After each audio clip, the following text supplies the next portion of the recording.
really was very humbled to ask to do this presentation here at the Nyack Library and with my own community. I've worked with incarcerated women for the past 7 years, both during their incarceration and then once they are released. And I work with women who are in jail awaiting trial. I've accompanied them to their trials, and I have worked with women who are serving years and decades in prison. I want to be clear and upfront about my intentions in being here and where I'm coming from.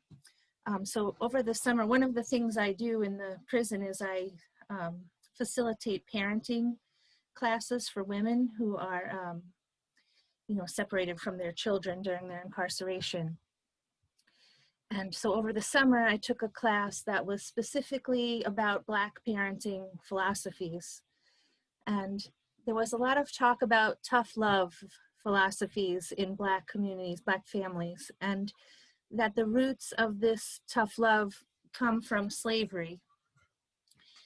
And that they really weren't always, they were sort of exploring that this wasn't really serving them well. They weren't achieving what they wanted to achieve with their children with this tough love, and they wanted to really examine where it was coming from as a way of healing in their families and their community. And I asked them, as a white as a white parent, what is my responsibility to teach my child, about white privilege, and what's my responsibility in parenting. And the facilitator said to me, where we're coming from is a place of survival with our children. And it was just one of those moments where I became very aware, like profoundly aware, that I'm not coming from a place of survival. So I want to recognize that where I come from is a commitment to social justice and humanity. That's where I come from. And but I can't be the voice of the Black experience of survival in this country. And in my commitment to anti-racism work, I'll never try to be that voice. But I do come from a place of commitment to social justice and a belief in the possibility and the power of healing. I practice and I study restorative justice. I've been a massage therapist for 20 years. I work with one person at a time. And what led me to doing work in prisons with women began with advocacy for one woman. And so I just share that because it's my belief that we really can only affect change by reaching one another and holding space for one another. And so I'm not a historian, I'm not an expert, I'm really a student as well. And so that's where I come from today, and I'm really honored to be here. But I would not have done so without the partnership of my very wise and very captivating friend and colleague, Tarik Greene. So before I pass it over to Tarik, I just want to say that, we're going to be talking about a lot of things tonight. And I started out by saying that I work in both the prison and jail, and I think it's just worth explaining the difference. I know that when I started out, I sometimes say I'm going to the jail when I know I'm going to the prison. So I just want to explain a little bit the difference. Prison is where you go when you've been convicted of a crime. You serve your sentence in prison. So if you've been convicted, you received a sentence, whether it's 2 years, 4 years, 15 to life, you go to prison and you serve that time. When you're arrested, so before you've been convicted of a crime, but you're arrested, you go to jail. So these are local facilities in counties, cities, towns. And in jail, you then either await your trial, sitting in jail, or you pay bail and you go home and wait for your trial date. And so, of course, what we see in jails are people that have no financial means. So I had a woman who I worked with in the county jail. She had an argument with her mother, and her mother called the police. Police came and they arrested her. The mother didn't want to press charges. She didn't press charges against her daughter, but they held her anyway for some future court date where she would be have a trial. And after 4 months and still no trial date, and no charges pressed by her mother, they offered her a plea deal that she can just plead guilty to a misdemeanor and they would let her go the next day. And so she was 19, had been sitting in jail for 4 months. And so she took that plea, pleaded guilty, and so that she could go home. And so she did not have a trial. But so this is jail. It's meant to be short-term facility. And so if you're serving more than a year, you won't be kept in jail. It's supposed to be. Some of the common threads I see with women are that the women that I work with almost always have no financial means. And when I speak to friends who work in the criminal justice system, who are judges and lawyers, you know, they'll all say very clearly it's a very different system for people who have money and people who do not have money.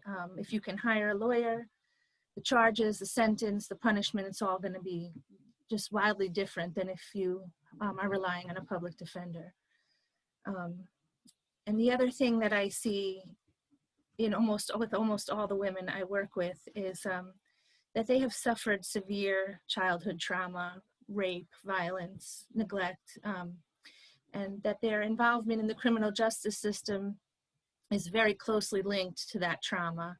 I see a lot of mental illness, and I just want to share a story of one woman that is very close to my heart that I've stayed very connected with. And, you know, she was a Black woman who was raped by her father and bore 3 children to him, 3 daughters, that she didn't raise any of them. And she suffered with severe schizophrenia and developed a crack cocaine addiction, which she prostituted and stole to get money to support that habit. So she'd been in and out of jail for stealing and prostitution and possession and things, and never anything violent. She was actually very gentle soul, and she is a very gentle soul. And so she was offered 5 years in state prison for stealing money from a church that she was using. And I say, like, what is really this the best we can do for this woman? I mean, so that's where I'm coming from. I mean, she has mental illness, and we think that 5 years in state prison is going to solve that problem, and it never will. So what I'm saying is, like, we have a choice. We choose as a society what we find socially acceptable, how we're going to deal with things, what we're going to criminalize. Like, all of that is our choice, and we choose that. And so we've chosen to criminalize, and that's what we're going to be mostly talking about today. And my position is that mass incarceration is a system of social control and oppression, and that it is in large part designed to oppress and control Black people in our country. So, and deal with other problems that we don't know how to deal with, like mental illness, like drug addiction. So that said, I'm going to turn it over to you, Tarik. And sure. Thank you. So my name is Tarik. I see 1 or 2 people here who I know. For those who don't, just a little bit of history about myself. I was formerly incarcerated, returning citizen, having been home now for 11 years. However, the downside of that is that it cost me a total of 21 years in and out of New York State prison system. And for the most part, for some reason, I really haven't grasped the answer to it yet.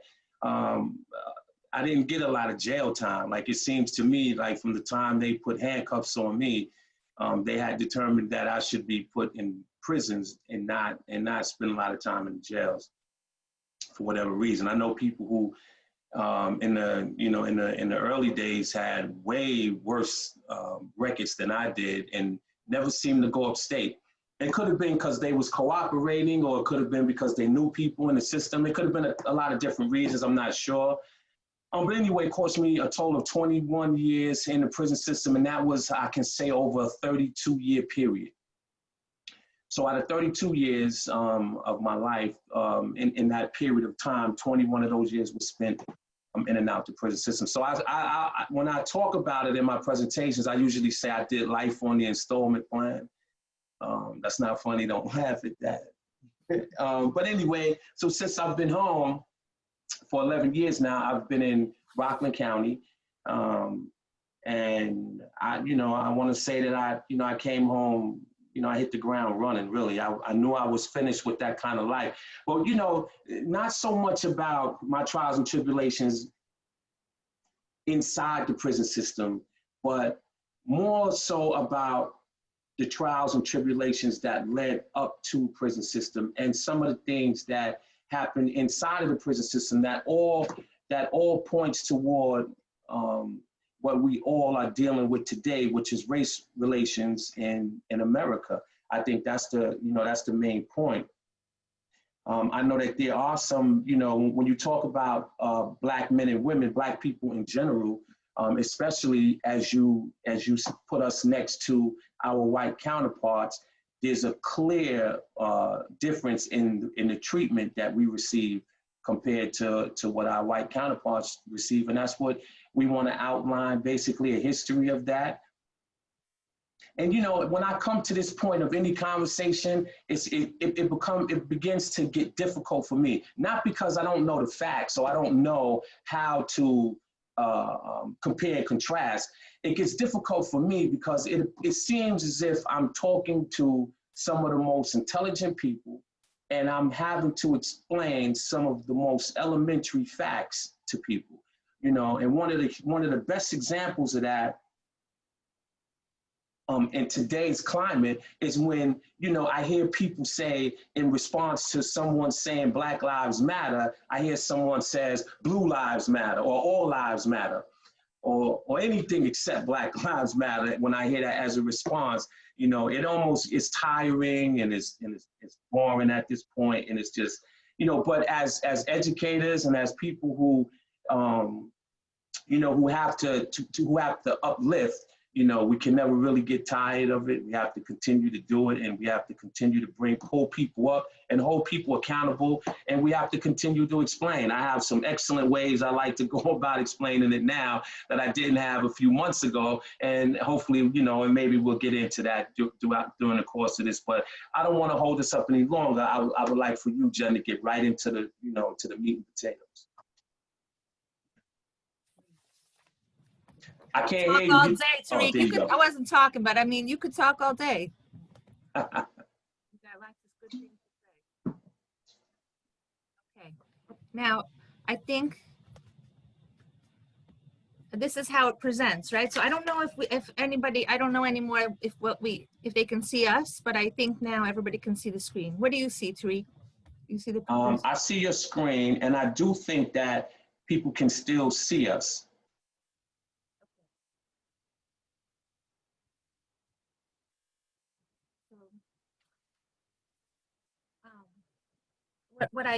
Like I said, what I want to talk about is, I'm not a historian, but what I want to talk about is that there's a history of Black social control in America that has been uninterrupted since the founding of this country. There's not been a break in this. It's never not existed. And I want to kind of outline that in a historical way. This is information, if you're interested, I definitely recommend the movie 13th, and I recommend Michelle Alexander's book, The New Jim Crow, and a lot of this this information and this evolution of social control in America. You can definitely read more about that there, but I would like to just do a brief overview. And I want to also, it helps me to think in this context, which is Newton's law of motion. For every action, there is an equal and opposite reaction. So every advancement that Black people make in this country is met, with backlash. So that's what I want to say is these opposing forces. So we have slavery for the first 250 years of this country. And then we get the 13th Amendment, which abolishes slavery in 1965. But the loophole, of course, is that it's abolishes slavery except for punishment of a crime. And there's the loophole and the beginning of criminalization of Black people in this country. So 1965, we get the 13th Amendment, abolishing slavery. And in the same year, we get the Black Codes, which begins to criminalize Black people activity and behavior, and ensure that they're still available as a labor force, because of course, 250 years of slavery, free labor, it just allowed white people to garnish a lot of wealth. And so then they were without that labor. And so we have the Black Codes, which begins to criminalize Black people if they didn't have, if they couldn't show proof of employment, they could be arrested and then put back to work because that's the punishment for their crime. So in 1870, we get the 15th Amendment, which grants all men the right to vote. And now as a result of that, in the 1870s, we begin to see the KKK, which forms to suppress Black people from voting and intimidate them with violence. And so actually, even though they were granted the right to vote, Black people voted at about 20 to 30% at this point in time, because either they were prevented or afraid to vote. And then 1896, we see, so, and I just want to say, like, I mean, I'm so, go ahead, Tarik, go ahead.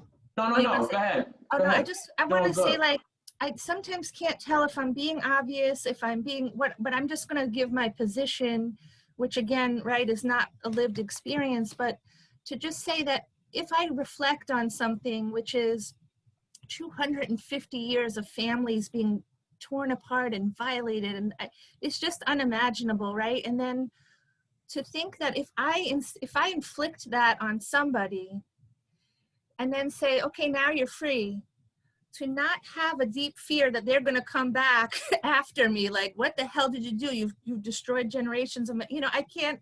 So I think I just want to say that I think a lot of it is fear. But anyway, maybe that's just what I'm saying, is that I think a lot of it is based in fear. But so here we come, now we have the Jim Crow laws of segregation. So, separate facilities for Black people, separate but equal white and Black people. And so Black people say, okay, we are not slaves. We're separate but equal. We form our own community. And so they go to so there's a community of Black people in Tulsa, Oklahoma, that build businesses, build a community, an all Black self-sufficient community. And they're thriving, and they're beginning for the first time in this country to build some wealth. And then one Black man gets on an elevator, trips out of the elevator, his arm touches a white woman, and the story ripples through the community that a Black man has raped a white woman. And the entire town of Tulsa, Oklahoma, the Black Wall Street, is burned down, is bombed, and nobody is arrested for this. This is an all-white attack on a Black self-sufficient community. So even separate but equal is not seem to be acceptable. And so that's in the 1920s. And then in 1954, we start to see desegregation, the resistance to desegregation.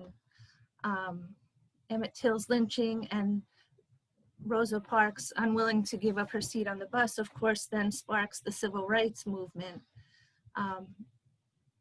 And so again, where I talk about this kind of opposing forces, for every action, there is a reaction. So Black ministers at this time during the civil rights movement, like Martin Luther King, become leaders of this movement. And so then what do we see as the reaction? But we see white people bombing and burning over 60 Black churches. And Martin Luther King's mother was actually killed in one of those church bombings. And this is not a thing of the past. We have over 30 churches burned in between 1995 and 1996. So, you know, this is just not really a thing of the past is what I'm just trying to say, which I sometimes hear. Now I'm going into, we get the Civil Rights Act, 1964, we have the Civil Rights Act, which prohibits discrimination on the basis of race, color, religion.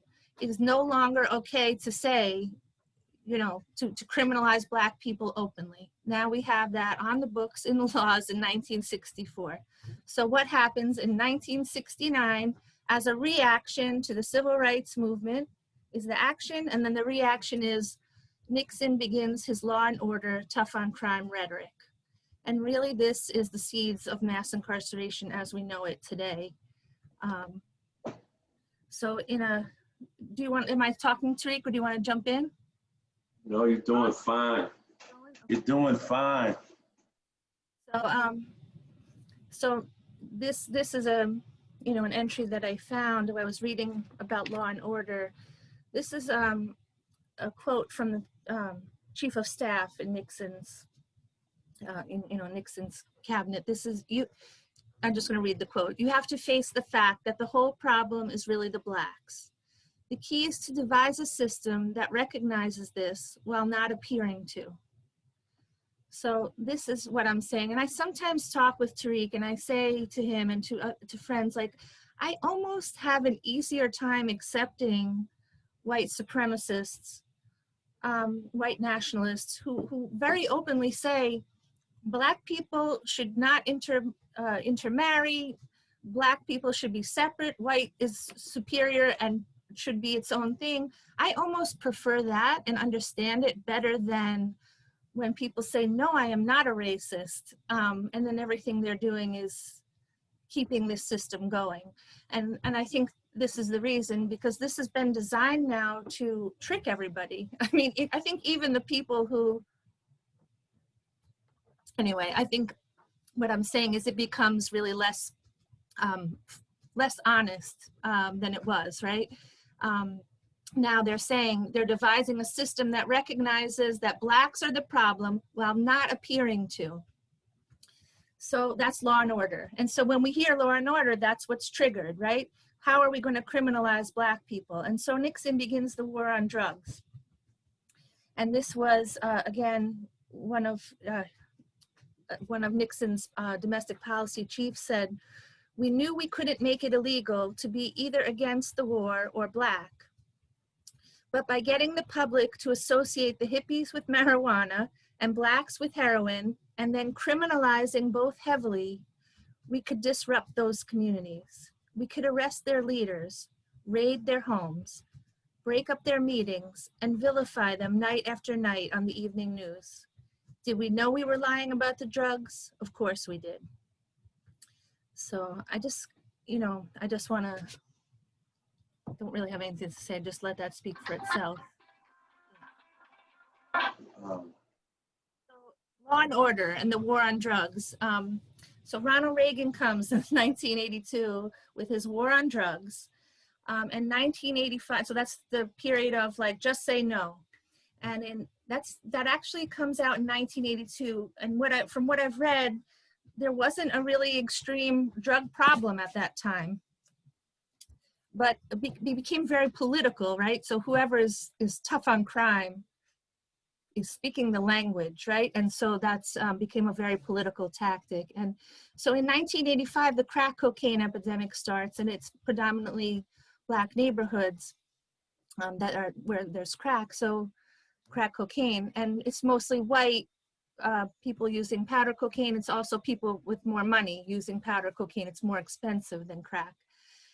And so the laws that were passed regarding drugs on this war on drugs were that 5 grams of crack cocaine was the same as 500 grams of powder cocaine. They both automatically got a 5-year sentence. So that meant that, they're trying to give unequal sentencing. And that's something I see all the time, like when I'm working with women in the prison and we're sitting in a circle, and it's just a constant comparison of Black women comparing with white women.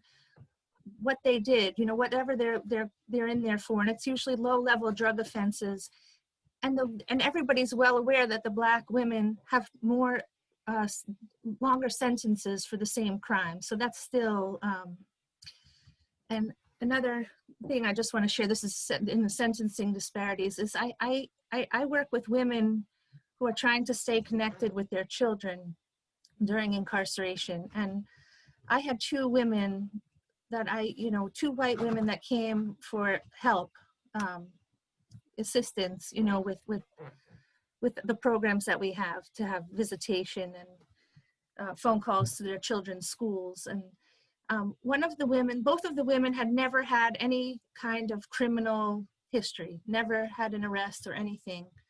And they were both arrested for drunk driving. They both killed somebody in a drunk driving accident. And both white women with no criminal history. One of the women killed a Black man that was walking home from his job at Walmart. She killed him in a drunk driving accident, and she got 1 to 3 years. She ended up serving 14 months and was just released early during the COVID. And she was a single mom. The other woman had a very similar story. She was a single mom, no prior record, had a drunk driving accident. She killed a white college student, a 19-year-old college boy, and she got 13 years in prison. So I'm trying to offer that story to show that this is something that's people are well aware of it if they're in this system.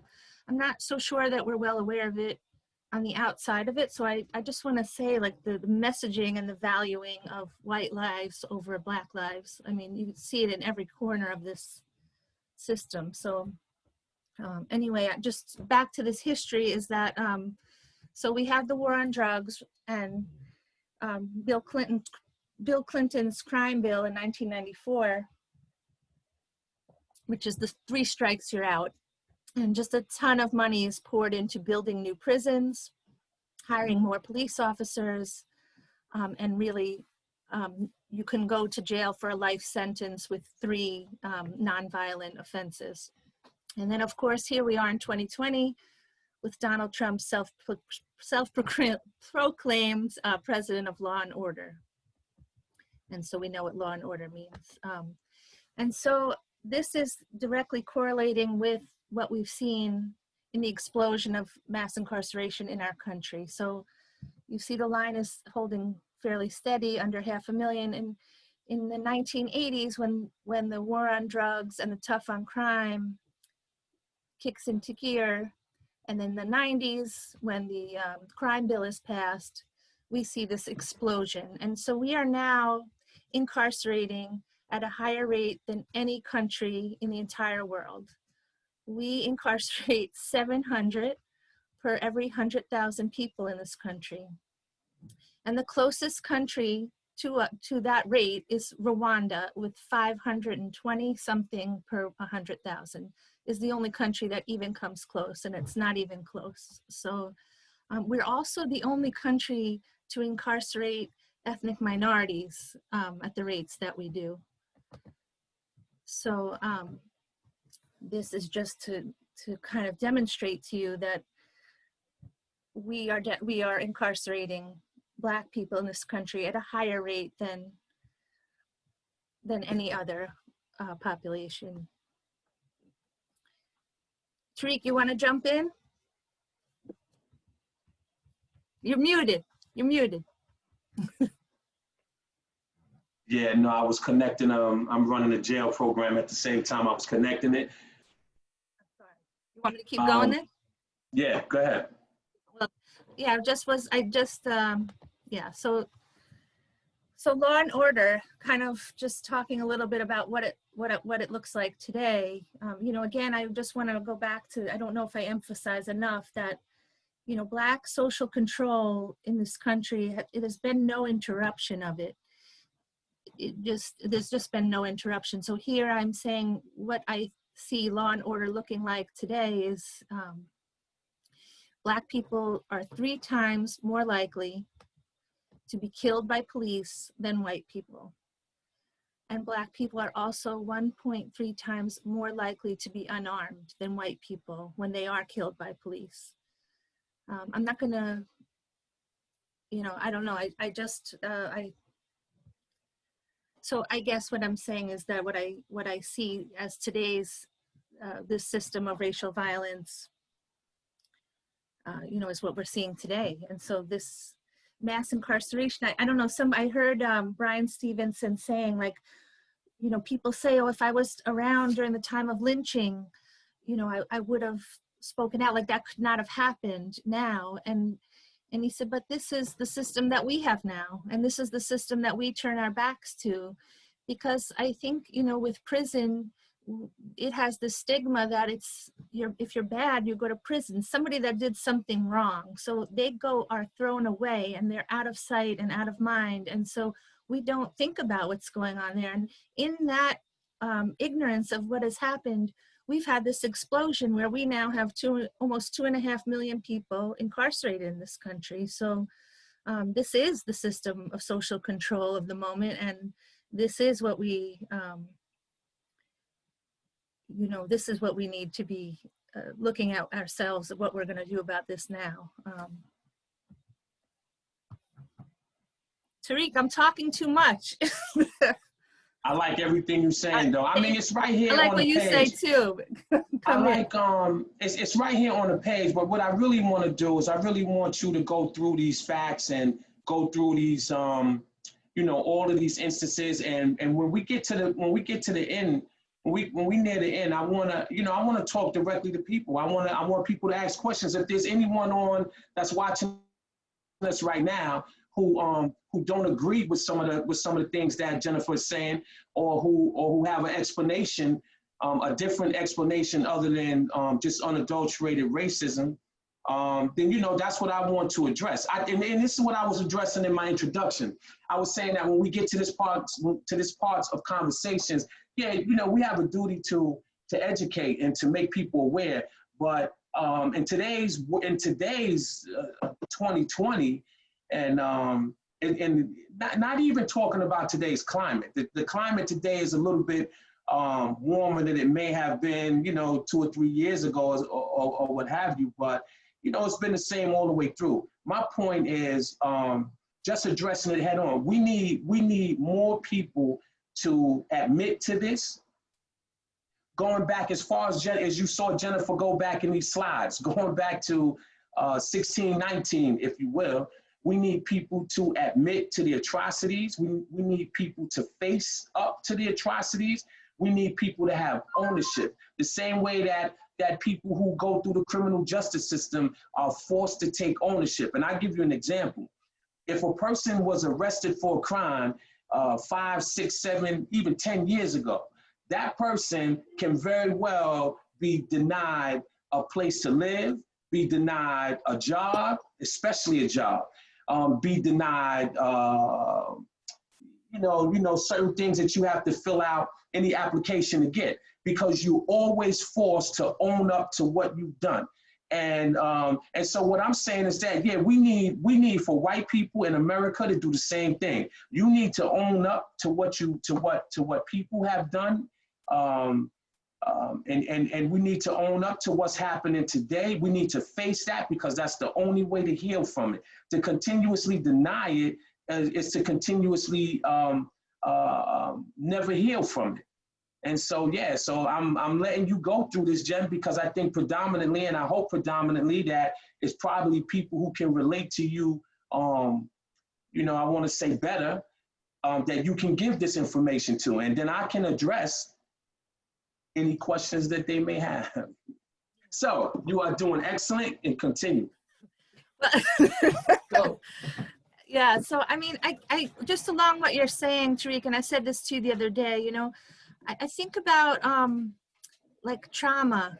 I think about, you know, injustices that have been done to me, you know, being fired from a job unjustly, you know, bad relationship that maybe you've been in, losing my mother feels like an injustice, you know, death. And so we've had slavery for 250 years, and it's unimaginable. Sometimes I try to imagine myself with any one of the horrors that people live through on a daily basis, right? And I think, like, you know, this is, I sometimes hear, well, this is a thing of the past, and, like, you know, we have to move on from it. And I say, like, what kind, we have all these systems, you know, of punishing. Well, what kind of systems do we have to deal with that trauma, like in an institutional way? Like, we haven't even apologized as a country. We're not even willing to acknowledge that racism exists as a country.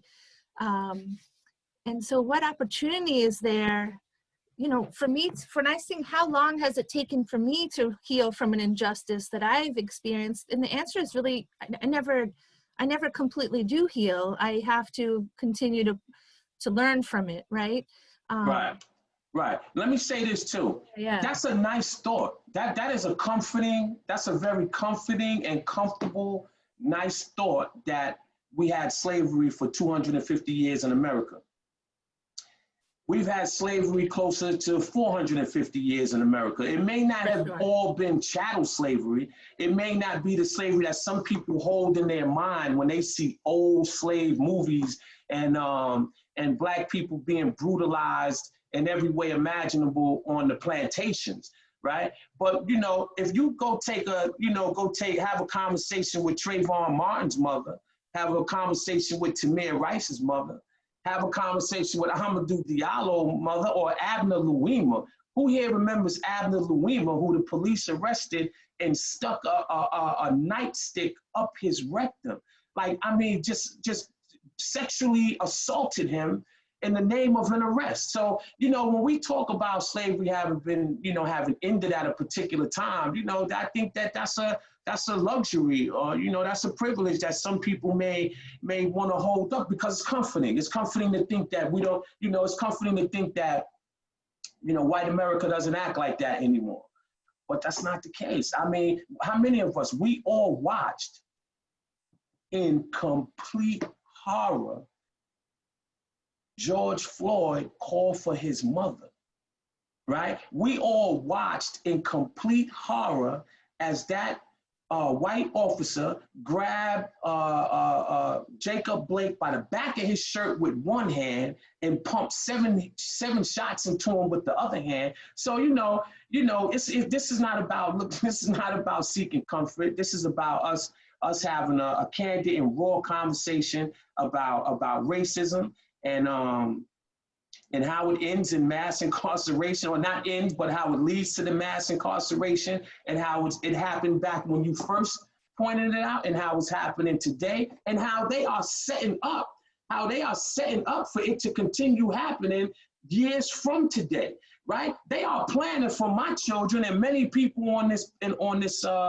webinar, for our children to fill those jail cells, which is why prisons are on the stock market. Listen, look at how many things are not on the stock market, but prisons are. There's a reason for that. So they're setting it up to continue this, right? And so, yeah, it's happening now, and it's been happening, and they plan for it to continue. And I think that what we want to address, at the end of the day, is what we plan to do about that.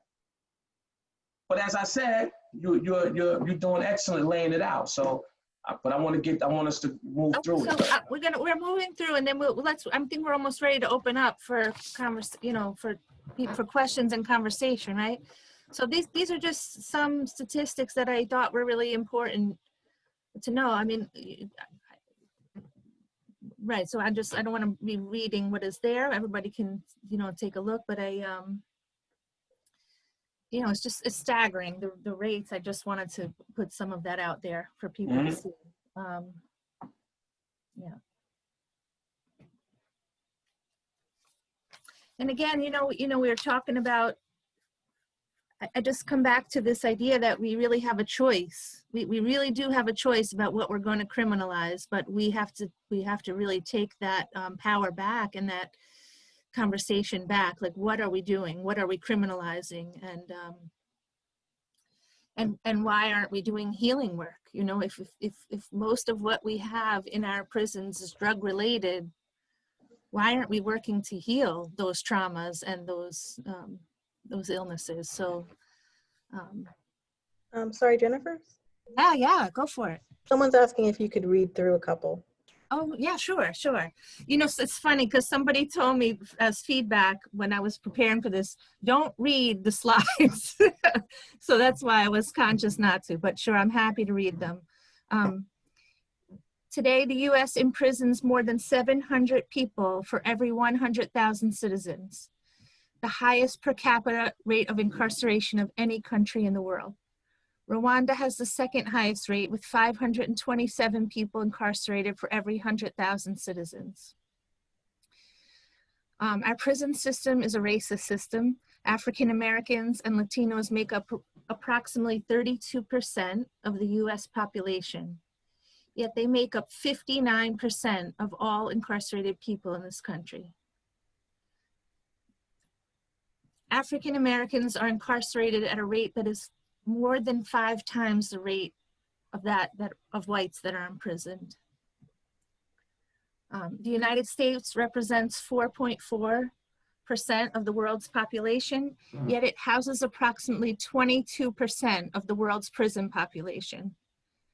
The US prison system is also the most expensive in the world. It costs Americans $80 billion every year. I think about like, you know, I just heard something on the radio about a healing project and that it cost them almost nothing to do it. So anyway, the way that we treat people in prisons is inhumane and violates human rights. And incarceration does not address the underlying issues of drug addiction and poverty, which are frequently the root causes of crime. You want to comment, Tarik, on any of that? I mean, all of it is really, you know, accurate to the point, man. And it really does. It gives us a picture. You know, it gives us a picture. If you don't already have this picture or already know it, it certainly gives us a picture of the prison complex. You know, in and of itself, is just a continuation of the plantations, especially when you consider, just to talk about it, especially when you consider the labor, might as well call it free labor, that the prison complex receives from all of the prisoners, right? You work for something like 25 cents an hour. 13 cents a day or something like that. It's ridiculous. So yeah, I love this quote by Dr. King. I love this quote. 300 years of humiliation, abuse, and deprivation cannot be expected to find voice in a whisper, right? So, and I know, you know, a breakdown of that quote from Dr. King is explaining what we see going on in the world today. You know, George Floyd's death didn't just set something off in America.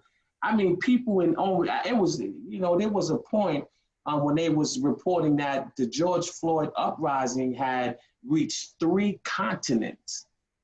You understand? Like all around the world, people had, I saw people had signs of justice for George Floyd, you know. And so this is what this quote means to me, that 300 years of this kind of treatment could not have possibly come out in a whisper. You're going to hear, you know, and I don't think we've seen the end of it. We certainly haven't seen the end of unjustified police and now civilian killings of unarmed Black people and white people, for that matter. You know, some of the protesters who have been killed so far by armed militia, by armed white Americans, have been white people. You understand? And so we certainly haven't seen the end of it. You know, we saw that with you know, in Martin Luther King's. You know, we were just talking about Selma and you know, and the march and you know, when they went at first. It took white people, like white activists, to join the march, right? But then, and then everybody, then they were killed as well, you know, so, you know, then it was white militia was killing black and white, you know, anybody that was standing for this cause of equality on civil rights. Yeah, so, Yeah. you know. Yeah. No, definitely so. Yeah, it was white militias, I'm saying, even so, well, all through all times, it's always been, right? KKK was rising in the 1870s. And so, again, it just takes different forms. Sorry, I didn't mean to cut you in. No, you're right. You're 100% right. I was addressing something somebody was saying, and that's true. Yeah, you know, if you went, Jennifer went through some slides earlier where she was showing, you know, when the black codes came into effect, which was right after the so-called emancipation. So, you know, at one breath, slaves were supposedly freed. Then the black codes came out, which criminalized almost everything that you was free to do. And so that puts you back in the prisons. Right, Yeah, right. that puts you back in the prison. And so, you know, that was a trick. But, you know, when we look back at it today, they're such childish and, you know, for lack of a better term right now, audience, such corny ass tricks that they employ to keep us in these corny positions. Like this is ridiculous. And now, you know, one of the things today that just, this thing just irks me in a horrible way. Is, for example, when we take a look at Jacob Blake being killed or George Floyd, right? And when you hear people say that we have to wait until the investigation is over to find out what happened. And when I show you a video of an incident like that, and your response is we have to wait. Listen, the police are not even licensed, or the police are not supposed to kill even guilty people, right? I mean, like the reality is you're supposed to arrest them unless they pose some kind of direct threat. You put them under arrest. You don't go out and see someone is guilty and kill them. But these people were not even guilty of anything. You understand? Like, and so, you know, some of the things that's being said and that's being done to justify these racist actions against us is just ridiculous and childish at the same time. And I'm a person who's real big on accountability. So, you know, for Black men and women, I speak to us all the time. And yeah, you know, I'm definitely going to always be in the forefront of calling it what it is in any situation. But we have so much work to do on ourselves. We really have to ask ourselves these questions, the hard questions. What are we gonna do? Like we can lay out all day long what the problems are. I can lay out all day, trust me, what the problems are. How you know we're being oppressed, how people are coming against us. I'm saying it right now that they have plans to put our children in prison. What are we going to do? That is a question that cannot be swept under the rug or, you know, put on the back burner. We have to answer these assaults on us. We have to, and the answers can't be childish and ridiculous answers. They have to be answers that's gonna really have an effect on the well-being and the future of us, of our children, of our children's children, and so on and so forth. So. Yeah, don't get me started, Chuck. But I'm sure everybody understands my point here. That we really do have to look at ourselves as we look at other people as well. I mean, I think what we're saying too, right, is that mass incarceration, incarceration is not the answer. Like, it's not getting us to a place. It's just further dehumanization and traumatizing. What we really need to do is heal from the traumas of racial violence and the history of social control and all of this in this country. Like, we have to deal with race in this country in a way that is healing and addressing the situation instead of denying it, instead of finding ways to manipulate it and control it. You know, we have to deal it. We have to go head on. And, and so mass incarceration, we just know it's not, this is just this is the current, form of this, what it's like morphed into, right, is this mass incarceration. So right. Yeah, and lastly, just to close out this point, right? Yeah. You know, most of us do understand that, you know, of course, when we say mass incarceration, we're talking about the prison industrial complex, the jail cells, the prison cells, yes. But, you know, for you and I, we have to start looking at as incarceration as not just in the jail cell. We got to unlock our minds. I was talking earlier before the show started, and I was talking that Dr. Naeem Akbar had a book years ago called The Psychological Chains of Slavery, right? Yo, we have to unlock our minds. Like some of us, I was saying earlier, some of us are so afraid of white people and white institutions. Like, I ask for people to confront, with me, to confront certain racist institutions. People don't want to lose it. So, to give a perfect example, and I'm gonna call it out. That's what I'm gonna do. I'm gonna call it out. I need Black officers in the sheriff's department to come forward and speak about the unchecked racism in the sheriff's department. The issue is, and I get it, I do understand, but where do we break that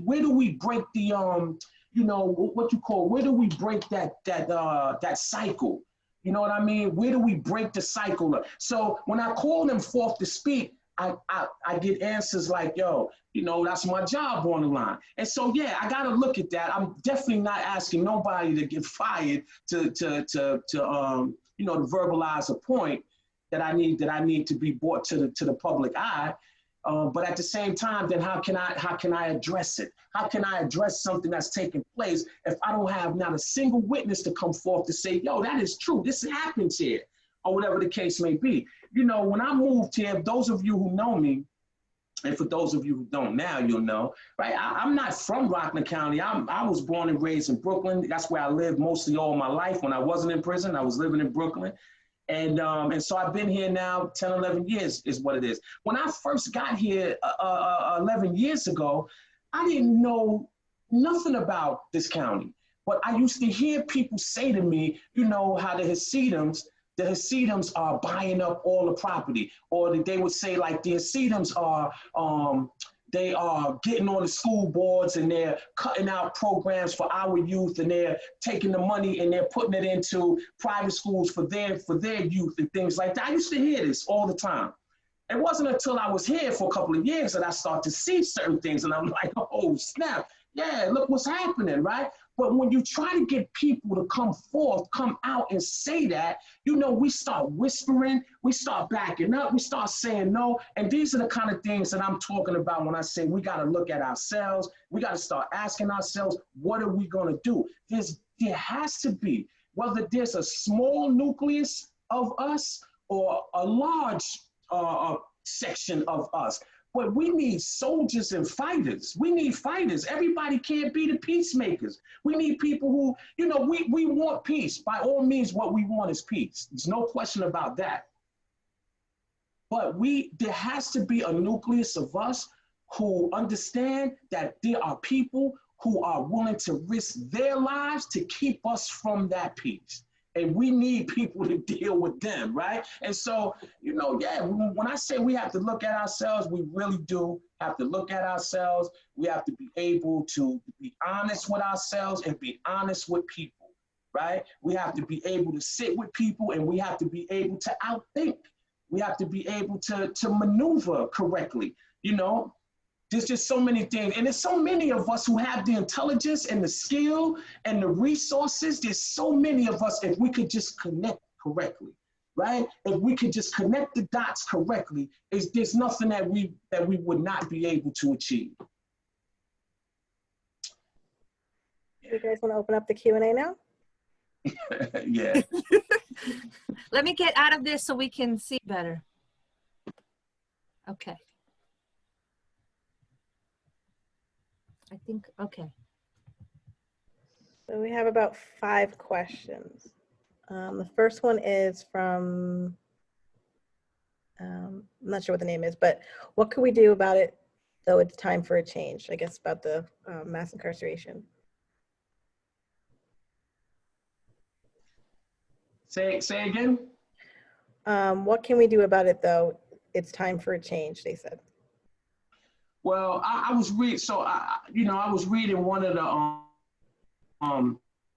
comments, and I think this is from SP. If this is you, SP, let me know if this is you. I saw you speak the other night. Yeah. If that's him, I'm not sure if that's him. He says it's happening. It's everything in due time. So, you know, one of the things that I think that we can do is things like this, right? First, we have to come together in forums like this. I think we have to be open and honest and stop letting people slide and get away with things. Like we have to really call people up and call people out and address certain things. But then we have to unite on a level that, you know, probably something like we haven't seen in many decades. We have to unite on a whole different level. We have to pool our knowledge. We have to pool our resources. And we have to understand that there's never going to be a time or a place where everybody is going to come together on the same page. There's going to be some Blacks who are going to actively fight against other Blacks. There's always going to be that. So we can't look to get everybody across the board, but we definitely need, you know, it's like that, you know, if you want to look at it, if I can use this as an example, we'll look at it like the Electoral College, right? The Electoral College is not about everyone, but if your resource and your power is strong enough, then that's all you really need. You know, I mean, we have too many examples of smaller crowds winning or smaller people winning over bigger people, right? For those of us who familiar with biblical analogies, right? So it's not about the size of us. It's about the you know, our passion, and it's about our, you know, the way we move. If the nucleus is strong enough and if it's dedicated and committed enough, we can achieve almost anything. Thank you. The next one is, in order to stop punishing people who have done their time, what are the Rockland County resources available to returning citizens for employers, landlords, service providers, etc.? Right, so I'm gonna tell you, there's an agency and it's called M.A.D.E.Transitional Services. That's M.A.D.E.Transitional Services. Brothers are about their business. You know, if a person is formerly incarcerated and he or she comes home from jail or from prison, in some cases, you know, they have programs that's in the prison. They have a cognitive behavioral intervention program, and they have a job readiness program in the prison for people that's on their way home. And then when people get home, if they continue those services with M.A.D.E.Transitional Services, then they have job placement services where they get you right into work, when and if they can. So yeah, you know, and there's other agencies as well. You have the Bridges. Bridges, what used to be the Rockland Independent Living Center. They have people over there who work with men and women and older youth who coming home from jail and prison. I don't know, Nikki, does the NIAC Center work with formerly incarcerated people? Do they, Jen? No, they do not. Oh, but here, I got a list of here. I just put this list here. This okay, is good. Right, know, you have Our Children. Yeah, here goes a list of places that you can check out that will. Yeah, M.A.D.E.Transitional Services, of course. Rockland County, Our Children, that has housing, over 100 housing units for formerly incarcerated women and their children. So they work to reunite women with their children. And then on the bottom of this screen, just in case people wanted to stay in touch, you know, I would love that. Then our email addresses I put on the bottom here, both mine and Tarik's. And then the other three agencies that we put were are people, like groups that are really grassroots, working to dismantle pieces of you know, of this incarceration system. So there's the CAKE, the hall, they're working to pass an end to solitary confinement. The Parole Prep Project, because also what's happening is, you know, people are going to their parole board after serving 15, 20 years, and they're being hit at the board. So then they get an automatic 2 more years to their sentence. And so this is a project that's working with people, providing free legal advice and preparation for their parole board. And then the RAP campaign is working to release all of the, you know, exploding elderly population that we have in prison. So I just listed these organizations and their websites, Beautiful. you know, for people. I mean, I know these are you know, somebody once said to me, you can either you can like destroy the whole building, or you can take it apart brick by brick. And so I'm very aware that what I'm offering here is removing brick by brick. And so I think it really takes coming at it from all angles, but it's just worth mentioning. I know these are people that are very committed, you know, to getting the whole building dismantled and doing it brick by brick. So I just put them here. You know, and also not to simplify the conversation really, or maybe to simplify the conversation, but you know, my son and I, when we were talking about, you know, police brutality, and he said to me, why do police shoot Black people? And I said, because really they're scared, you know. And he said, so Black people are afraid of police and police are afraid of Black people. And I said, yeah, he said, well, that kind of, everybody's just afraid of each other. Just speaking of what you were saying about fear, and, you know, the fear of, I understand the fear of working in the system and then being afraid to, you know, sometimes speak out because it's your job, or it's, you know, you know, if these systems get so entrenched, like, where is it that somebody's gonna speak out against it? And yeah, I guess that's all I really want to say about that. Yeah, I want to, there's some nice questions. You, Tracy, are you doing the Questions, I'm questions? sorry, we got to go back to the questions, I'm sorry. Yes, there's a couple more. Nikki Hines says, if you could speak a little bit more about school to prison pipeline. I mean, yeah. I mean, it's disgusting. It's a horrible situation, especially when you look at it in Rockland County. You know, fortunately for me, I've lived a number of other places, and I can tell you it's not that much different. But Rockland is so condensed, it's so small that it's just so easy to see when you look at the quality of the school systems in Rockland. And so, you know, there's a lot of things that are preparing our youth for the prison. First, you know, one of the first things is it being overcrowded, and the children not getting the attention that they really should be getting, or that they need to learn. And then children learn like adults. You know, everybody learns in different ways. Some people learn. I know some adults who learn from looking at pictures, you know, more than they do from actually reading. Then other adults like to read. They learn from the words. But people have different learning styles, and so our children receive, I think, they get lumped into one way of learning. And for those who can't, who don't learn as much or as fast in that particular kind of way, then they get classified as having some kind of attention deficit. And so, you know, it's just these different things that's set up in our school systems, and even with the what do you call metal detectors, and the amount of guards that you see in the school, and the way some of the guards talk to the children in some of our schools. You can see where it's a setup, it's an early training for when they do land in a jail or prison. It is not that much different, you know. It's a little different, but not that much. So, you know, it's like it's a pipeline, and it's why it's called that pipeline. I don't know if that answers your question. That's just a little bit about it, but I think that, you know, at the end of the day, we definitely have a responsibility. I know for a fact, we definitely have a responsibility to our children. And in Rockland County, where I've been hearing for 11 years now, I have been hearing about what happens with the school systems and the school boards, and what's in the way laws and are being passed, and the way programs are being eliminated. And we have, you know, we in my opinion, you know, it's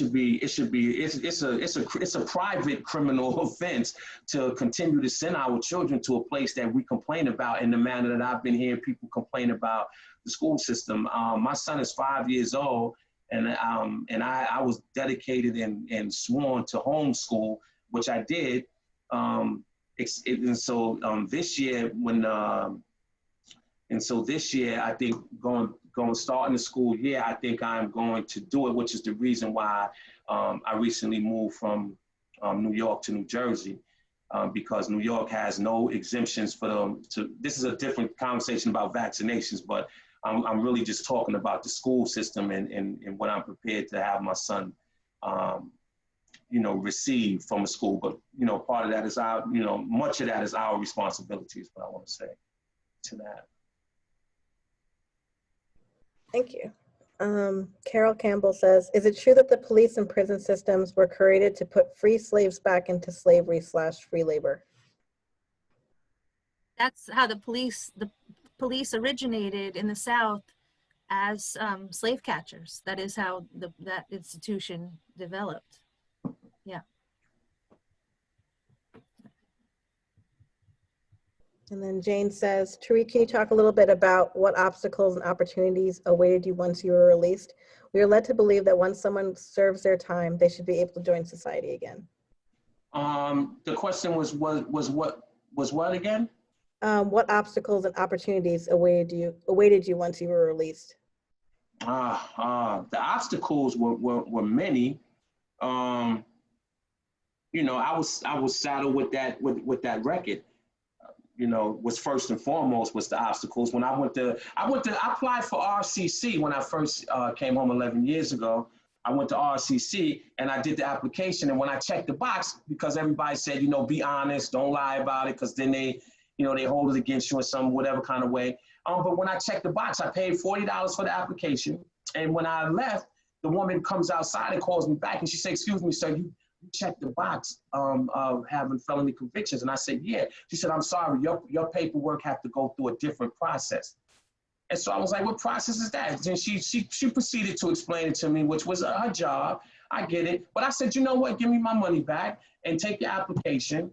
And I'm not going to go through that process. What I did was I took my money back. I came back about 3 days later and I did another application and I didn't check the box. And that's how I got in school. But these are those were some of the obstacles that I had to get around. It wasn't just for school. That was just one example. Some of the opportunities that I had, though, I have to say, is that there were people working in Rockland at that time at the Independent Living Center, where I landed my first job. The executive director, I'll never forget, her name was Betty Cheviot, and I came there to get a job, and she basically gave me a part-time job, and that part-time job landed me in the Rockland County One Stop, which was at that time, which was Tomorrow's Workplace, and I was there 3 days a week. I was working for the Independent Living Center, but I was stationed at the One Stop, and by the time that grant ended, I had impressed the directors over at the One Stop to the point where they kept me on. They hired me, and and I've been working ever since. So I haven't had a break yet. But I guess I had my break all those years. I was, destroying my life and myself. So I have no qualms about the way I work now, which is nonstop.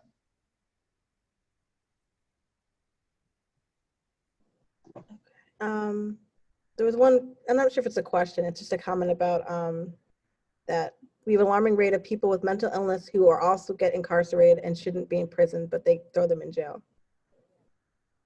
Yeah, that's a definite fact that there's a lot of people incarcerated who do have mental illnesses, and they probably would fare better in a place that would address the mental illness than they would fare in a prison, right? So for example, a person has a mental illness but commits, whatever type, depending on the crime. But let's say it's an egregious crime. Let's say it's a crime that's really bad. You probably would say that, that person committed a crime and they should, be in prison. But there's people who are in prison with mental illness who their crime was so minor, it's ridiculous. In prison or jail is not gonna help the mental illness. So putting them in jail or prison and then releasing them to do the same thing over, which is what happens by and large, doesn't make sense. But if I may, I hope that answers that question, but I see something that I would like to address. Nikki Hines asks, what is your take on defunding the police? Is that all right, Tracy?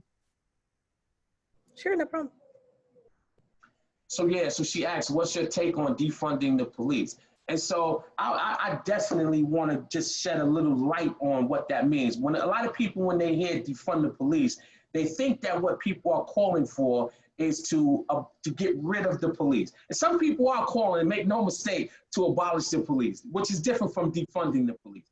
So my take on it is that it's a legitimate request, especially, like, I don't know what the numbers are, probably LaTanya or someone else on probably knows, figures in this case, but I've read a couple of times where in Rockland County, they had posted that there were certain officers in Rockland County that as police officers had made more money than any police in the country or something like that, either in the state or in the country, one or the other, right? Somebody give it to me, tell me right.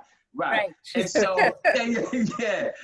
And so, when you have a police force that is not representing all of the people in that particular jurisdiction, where you have a police force where it is clearly set up to profile a certain population or to abuse or they just deliver abuses to a certain population more than another population who commits the same, if not more, of the same type of crimes that they're abusing this population for, then yeah, I think that they're receiving money from people, but not giving them the service that they are entitled to, right? And so yeah, I think that in cases like that, those budgets should be slashed. That money should be taken out of those budgets, which, I'm getting ready next week to do like a community forum with Sheriff Falco and Under Sheriff Mary Barbera, which is posted on Facebook and a couple of other venues. Anybody interested in being a part of that, if you reach out to me, I'll send you the flyer and the link, or if you're on social media, go to my M.A.D.E. Facebook page or Instagram page, and you can get that information. But one of the things that we definitely want to bring up is,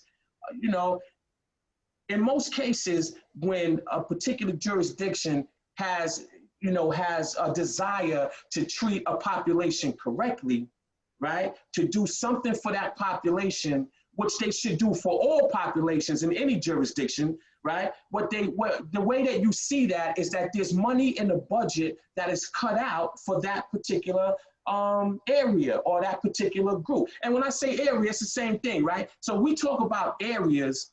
If I say that there's money, cut out specifically for New Square in Rockland, I don't have to say what people are going to receive the bulk of that money. It's the population that occupies New Square. If I say that there's a section of money cut out for Spring Valley, right, that you would have to be more direct about, because there are definitely about 3 different populations that occupy Spring Valley. So, depending on what area of Spring Valley you're talking about. My point is, what money in the budget here is cut out to help advance, different things for underprivileged populations in Rockland? So those are some of the things that I would like to talk about, and possibly, defunding or slashing budgets so that that those budgets can equally match what's needed in a particular area, right? So as one police officer or a couple of police officers or one particular station should not make more money than all the police in the entire country or the state, even for that matter, when there's so many dilapidated houses in a particular area. People are living in squalor almost. People are living in a really horrible, nasty conditions, and all the money are going to police, who are then coming back in those nasty environments and abusing the people in there, right? So here goes my take on defunding the police. Can I add to you, Tarik? I think somebody else on this call might also know the the numbers. I don't remember, but I remember hearing the numbers were something like Rockland County had maybe 10,000 calls, right? That they had to respond to last year. I don't remember the exact number, and I think, but it was something like this: 10,000 calls, 82 of them something like 82 were violent crimes that maybe needed police presence.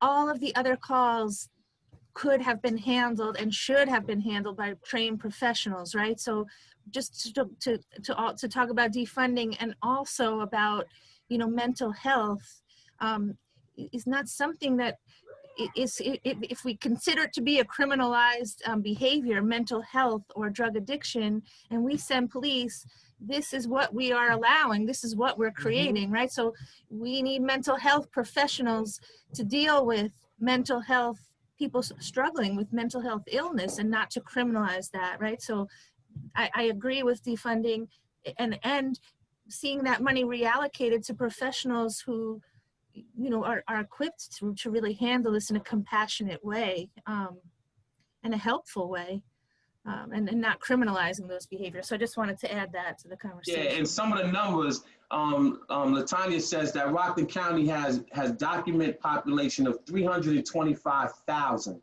right? And spends $140 million on policing. So right. So, you know, defunding the police does not mean taking $140 million out of the police department and leave them with zero. But it does mean, you know, distributing the wealth, distributing those funds appropriately in the areas that need, especially if there's areas contributing to that $140 million, but are not receiving the same protections and the same treatment as other areas. Yeah. Mancuso says, thank you both for the historical perspective, and I applaud you the passion you both bring to this important discussion. Can you please address what prescriptive measures you believe we should be taking to reverse the minority incarceration trend? Yeah, I could definitely tell you that's the easy one too. That's the easy one. Yeah, we need to go through police departments and clean them and wipe them. I'm talking Clorox clean of all racist police officers, right? That's it. That's all you would really need to level that playing field. Get rid of racist police officers, and overnight you would see a change in the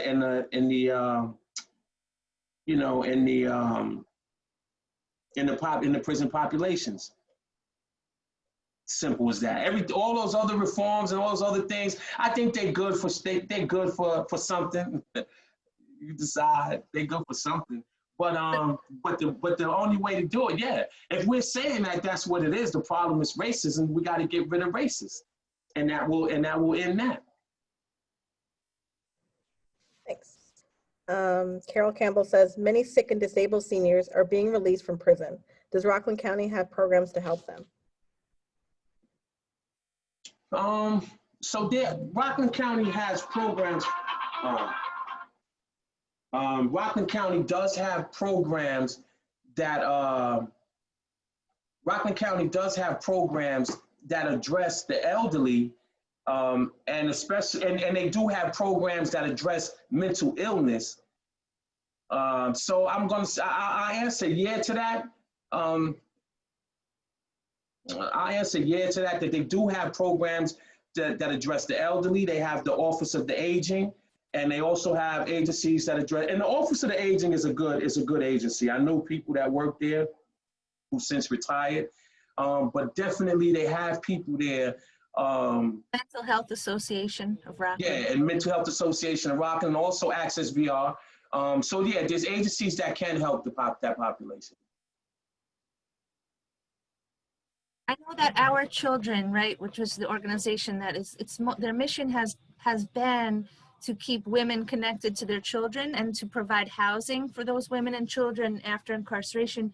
They are now developing housing as well, because I mean, this is a real issue now that we're facing. Elderly people are coming out of prison with health issues. They've been incarcerated for decades. They have all kinds of health issues, and where are they going to go? They can't work. So that is something that, I mean, this is on us now. Like, this is, as a society, we have to come up with that. So I know that is one organization that's working on housing for this population. Yeah.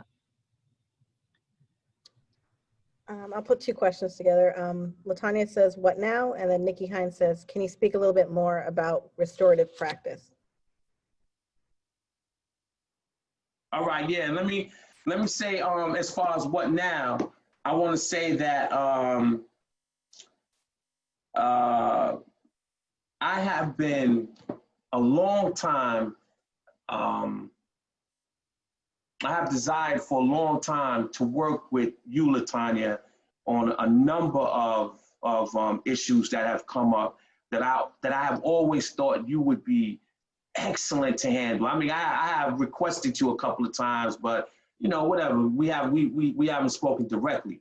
But I do think that there's some things that can be done now. But I honestly don't think that it's things that should be aired out. And I'll be straight, you know, about the way I approach things. I think that I get more done when certain things are not broadcast, but when you know, when they're just brought right to people. You know, sometimes you really do have to step right up on people and give it to them.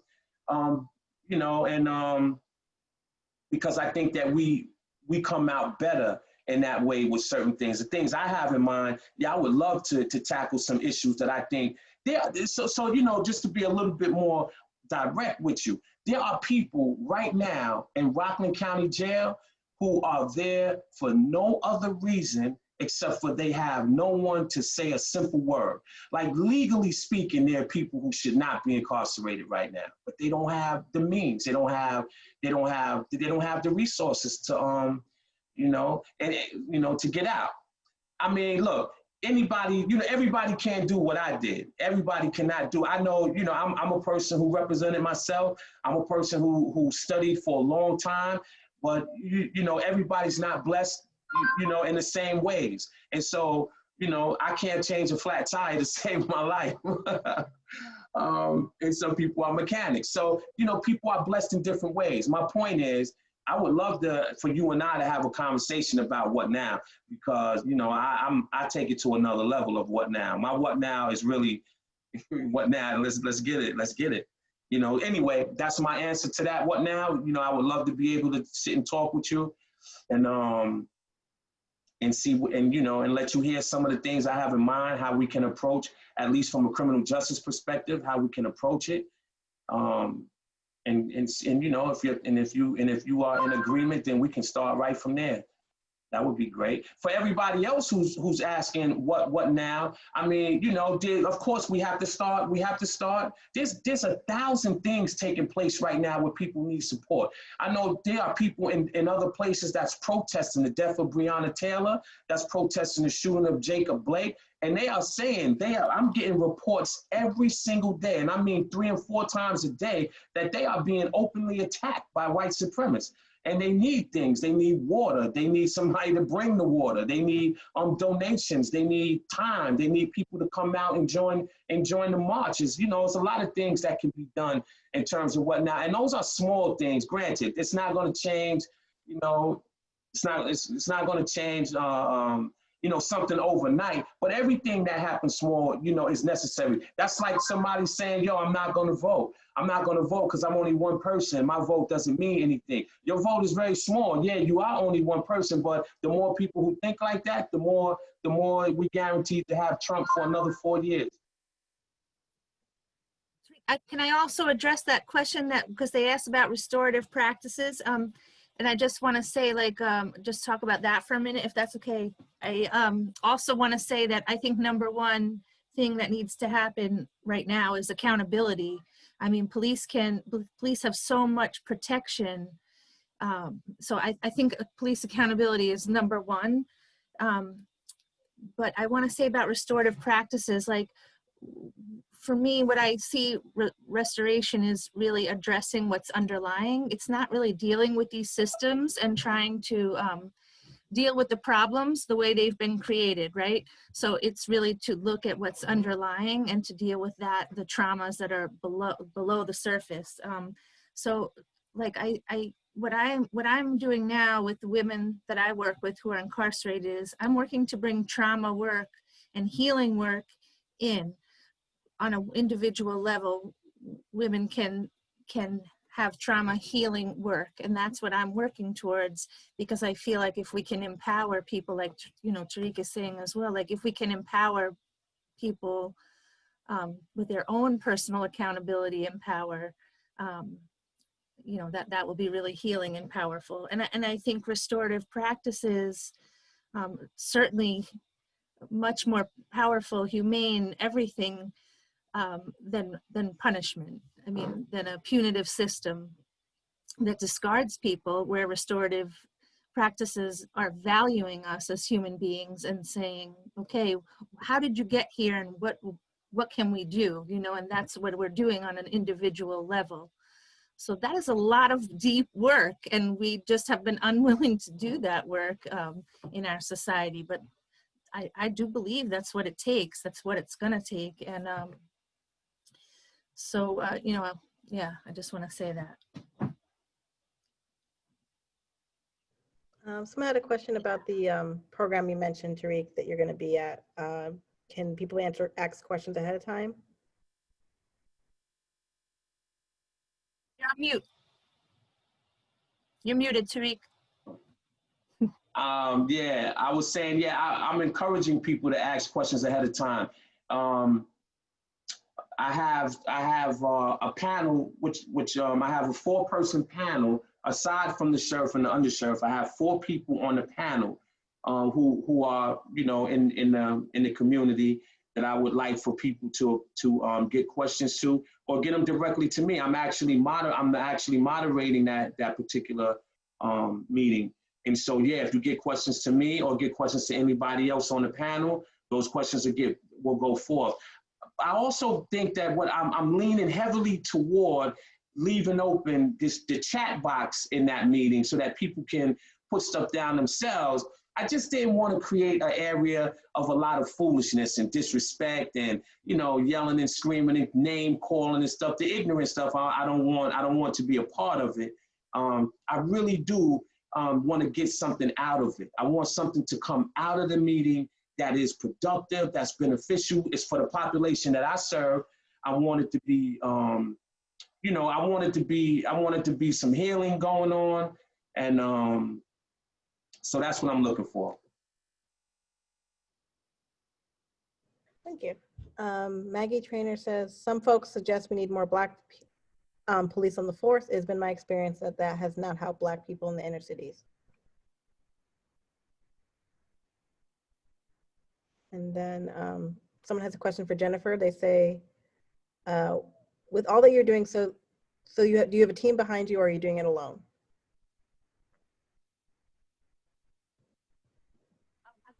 I'd love to hear your answer for the for having Black police officers. You know, because I have some things that I've witnessed, but I don't think I can speak to that. But as far as a team, I do have a very small advocacy group, Rockland Prison Justice Project. And I work, I'm kind of all over the place. I'm doing restorative circles actually at Tarik's house. He has a transitional house in Rockland County, and we're doing restorative circles there. And that's sort of independent. And then I work for Our Children.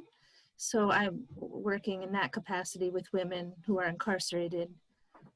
And then a lot of what I do is just whatever I can do. So yeah, I am sort of a one-woman show. It dipped in a lot of different places.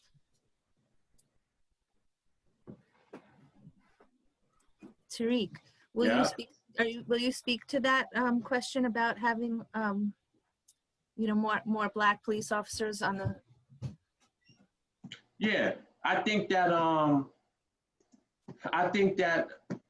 who asked that question? I was saying, who spoke about that? Suzanne? Was that Suzanne?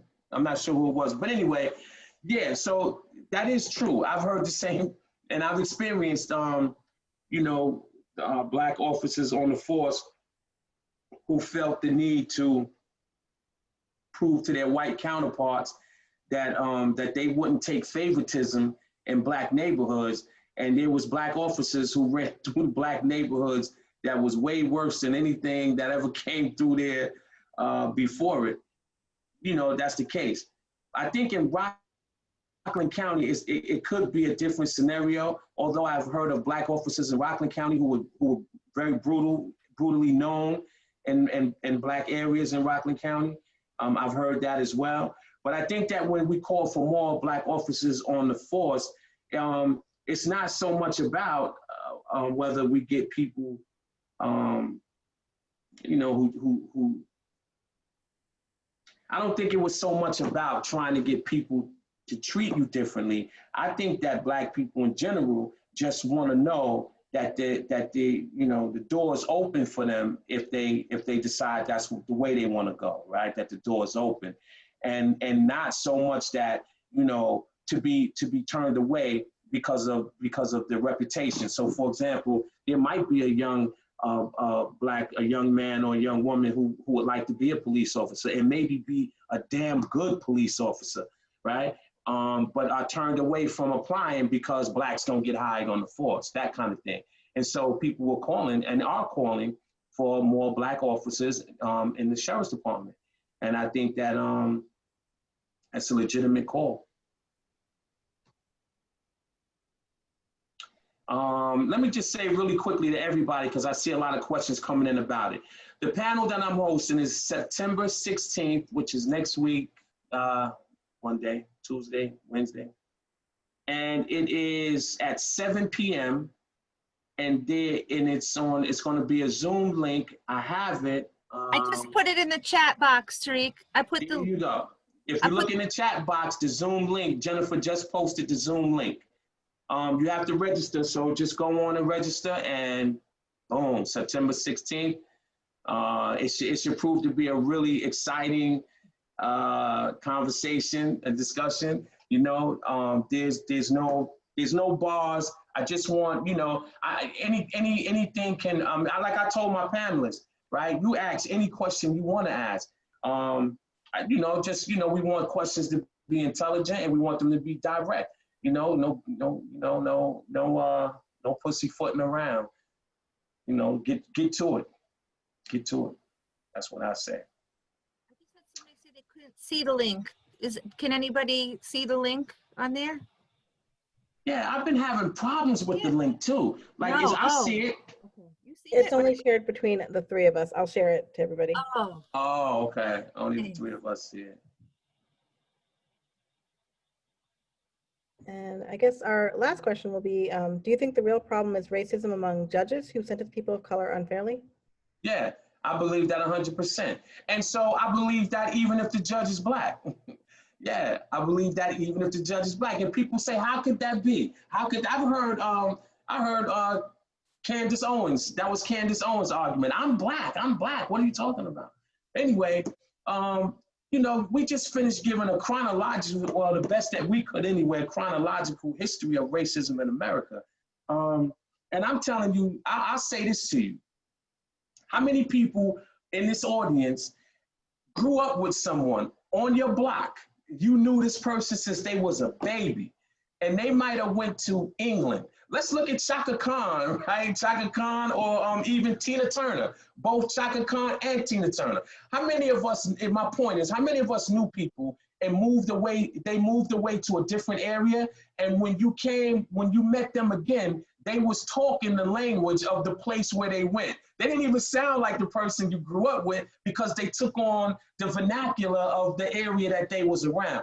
That's a natural thing. That's a natural response, right? If you're in an area for a period of time, you can begin to take on the characteristics of the dominant people around you, the dominant culture around you, right? The dominant language around you. That's just a normal response, I think. And so many Black people, unfortunately, and it pains me to say this, but it pains me even more when I have to confront it and deal with it, Carol. Many Black people are Black in skin color and skin tone and, come from Black parents, but mentally, they are worse. Some are, there's I think it was Malcolm who said, you want to be more English than the English. I think it was Malcolm who said it. But the point is that, many Black people have a mentality that's just straight up and down white. And so, yeah, have some, you know, you'll have some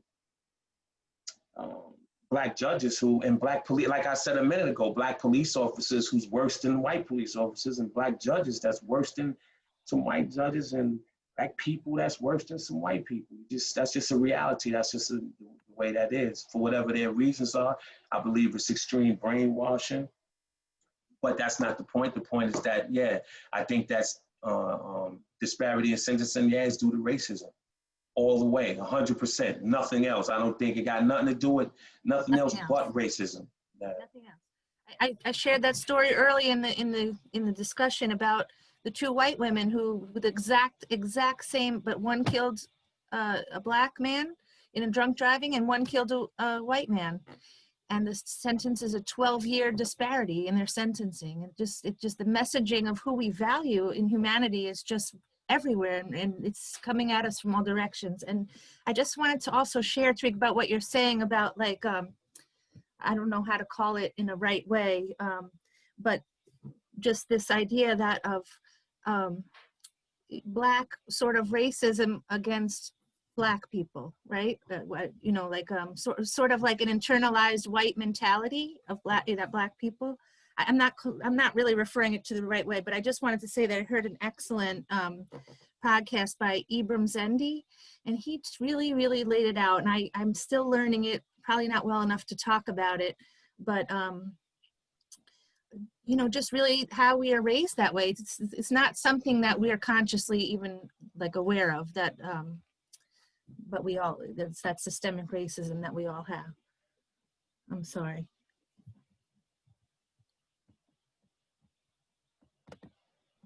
Latanya wants someone's number.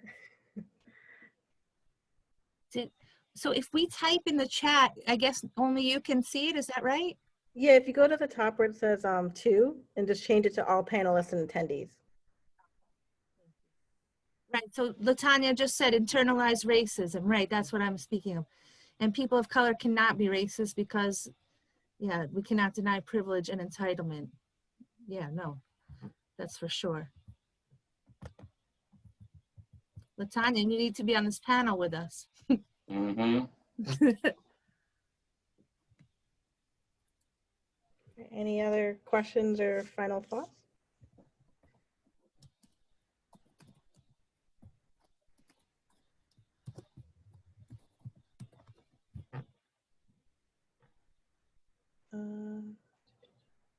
Okay. Well, thank you guys for being here. Appreciate it. Thank you for having me, and thank everybody who showed up tonight. Definitely appreciate that. Feel free to reach out. Can you post my email or my website to on here? Yeah, let me put that back up. Yeah. Anybody who want to reach out, please feel free. Reach out to me. Okay. Yeah, email's down here. Can everybody see it? Yeah, this is my email address down here.